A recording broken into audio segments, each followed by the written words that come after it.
DD sports থেকে বাচ্চাদের কি কি কিডসের জুতো আছে, আইটেম আছে দেখাও তো একটু। এই যে আমার 0 সাইজ থেকে, 0 মানে 10 নাম্বার থেকে, 10 মানে ছোটদের, ছোটদের 10। এই দেখুন এই সাইজ, এই ছোটদের 10 ছোট থেকে। আর দেখি বড়, ছোটদের কি সাইজ দেখাচ্ছ, এই 10 নম্বর থেকে এই সেগা পেয়ে যাবেন। হ্যাঁ সেগা 10 নম্বর। সেগার 10 নম্বর। দেখি দুটো এক জায়গায় রাখুন, দেখি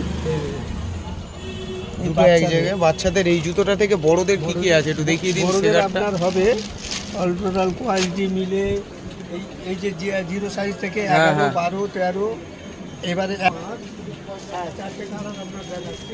শুধু আপনি কালার কটা দেখান, একই জুতো তো। হ্যাঁ, এই যে 1, 2, একটা কালো কালার হয়ে যাবে, একটা সাদা হবে, একটা লাল হবে, হলুদ কালার হবে। এই যে আর একটা হলুদ কালার হয়ে যাবে। দাদা এই 4 রকমের ভেরিয়েন্ট হয়ে যাবে।